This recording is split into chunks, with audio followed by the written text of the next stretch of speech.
అందరికీ నా హృదయపూర్వక వందనాలు. చెమ్మగలిగిన దేవుని పిల్లారా, మీ హృదయాలు వెలిగించే మాటతో దేవుడే కొన్ని మాటలు తీసుకుని మీ అద్దకు వచ్చినాడు కనుక మీరు నేను కలిసి ప్రభు మాటలు చేత మన హృదయాలు వెలిగించుకుందాం. దేవుని పిల్లారా, దేవుడు ఈరోజు ఏ మాటల చేతైతే మన హృదయాలు వెలిగించాలనుకున్నాడో ఒకసారి ఆ మాటలు మనం ధ్యానం చేసుకోగలిగితే దేవుని పిల్లారా, మరి లూకా సువార్త 23వ అధ్యాయము 34వ వచనంలో మహానుభావుడైన యేసుక్రీస్తు చక్కగా తండ్రి మనకు ఒక మాట, మరి శిలువ మీద తను మాట్లాడిన మాటల్లో మొదటి మాటగా మనకు యేసుక్రీస్తు వారు ఒక మాటని నేర్పిస్తున్నాడు. ఏంటి అంటే దేవుని పిల్లారా, యేసు తండ్రి వీరేమి చేయుచున్నారో వీరు వెరుగురు గనుక వీరిని క్షమించమన్నాడు. అంటే మహానుభావుడైన యేసుక్రీస్తు వారు ఏమంటున్నాడంటే, తండ్రి పరలోకమందున్న తండ్రి అయిన దేవుడికి యేసుక్రీస్తు వారు ఏమని మనవి చేస్తున్నాడు? మొట్టమొదటిగా శిలువ మీద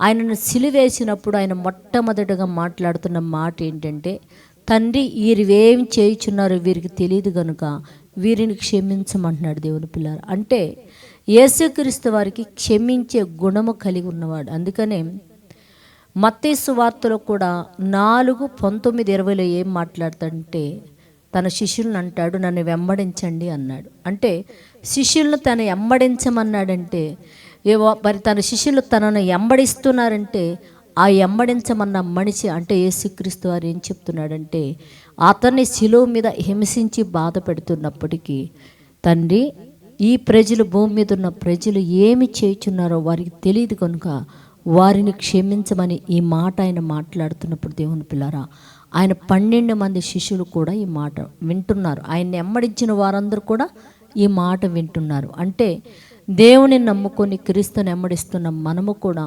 లోకంలో ఉన్న మన సహోదరులు తెలియక మన ఎడలేదన్న తప్పు చేసినప్పటికీ దేవుని పిల్లరా, మనం ఏమని ప్రార్థన చేయాలంటే, తండ్రి వారు మమ్మల్ని బాధ పెడుతున్నారు, అవమానిస్తున్నారు కనుక వారిని క్షమించు అనే గుణము మనము కలిగి ఉండాలని చెప్పేసి మహానుభావుడు యేసుక్రీస్తు కలువరి శిలువలో మొట్టమొదటి మాటగా మాట్లాడటం జరిగింది. దేవుని పిల్లారా, మరి ఆయనను వెంబడించిన శిష్యులా పనిచేశారు.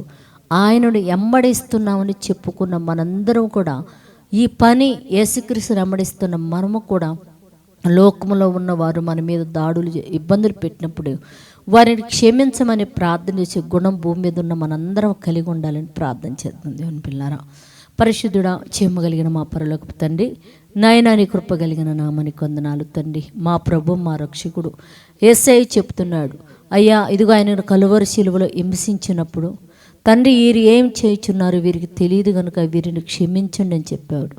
అవును నా తండ్రి, భూమి మీద ఉన్న అనేక మంది మమ్మల్ని ఇబ్బందులు పెడుతున్నాయినా, ఇదిగో తండ్రి మమ్మల్ని బాధ పెడుతున్నప్పుడు కూడా మేము శపించే వారిని కాక, దూషించే వారిని కాక, క్షమించే మనసు మేమందరం కలిగి వారి కోసం ప్రార్థన చేసేవారుగా ఉండున్నట్లు కృప చూపి సహాయం చేయమని, ఎంతమంది అయితే ఈ మాటలు వింటున్నారో వారికి, వారి కుటుంబాల్లో తండ్రి క్షమించే గుణము లేక గొడవలు పడి తగాదలు పడే గుణం ఉంటే తండ్రి అది మార్చి క్షమించే గుణాన్ని వారికి ఆయుధంగా ధరింపచేయమని అడుగుతూ తండ్రి, ఉద్యోగాల నిమిత్తం, చదువుల నిమిత్తం, వ్యాపారాల నిమిత్తం బిడ్డలు నాయన పొట్ట చేత పట్టుకొని బయటికి వెళుతుండగా వెళ్ళిన నీ బిడ్డలకు ఎలాంటి ప్రమాదాలు లేకుండా క్షేమంగా సాయంత్రం ఇంటికి చేరు తండ్రి కుటుంబంతో కలిసి నిన్ను ఆరాధించే భాగ్యం గురించి సహాయం చేయమని మా రక్షకుడు నీ కుమారుడు యేసయ్య పరిశుద్ధ నామములో ప్రార్థన అడుగుతున్నాము తండ్రి.